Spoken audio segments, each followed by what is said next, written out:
Hello everyone. তো কয়েকদিন YouTube থেকে গায়েব হয়ে গিয়েছিলাম, তার কারণ আমাদের 8th সেমিস্টারের এক্সটার্নাল এক্সাম শুরু হয়েছে আর আমাদের এবারে সিট পড়েছে রবীন্দ্র শিক্ষা সম্মেলনী ল কলেজ। তাই আমাদের বিদ্যাধরপুর স্টেশন থেকে একটা অটো রিজার্ভ করে কিন্তু চলে গিয়েছিলাম কলেজের একদম সামনে।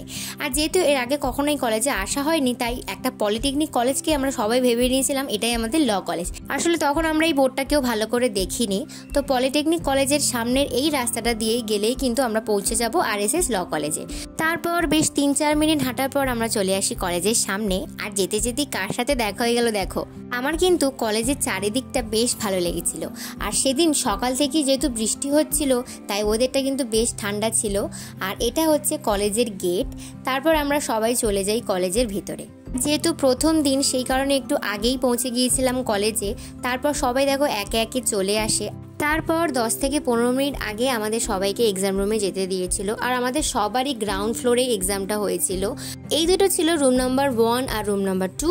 আর আমরা যে রুমে বসেছিলাম সেটা ছিল রুম নাম্বার 3। তারপর তো আমাদের এক্সাম শুরু হয়ে যায় আর 3 ঘন্টা পর আমাদের এক্সাম শেষ হয়ে যায়। এক্সাম শেষ হয়ে সবাই দেখো যে যার মতো বাড়ির দিকে রওনা দেয়। তখনও পর্যন্ত কিন্তু বৃষ্টি হয়েই যাচ্ছিল, থামার আর নাম নেই। বাড়ি ফেরার পথে এই দোকানটাতে দেখতে পেলাম অনেক ধরনের চপ বিক্রি হচ্ছে। দেখে আর লোভ সামলাতে না পেরে নিয়েই নিলাম। তো আজকে মিনি ব্লগটা এইটুকুই। দেখা হবে নেক্সট মিনি ব্লগে।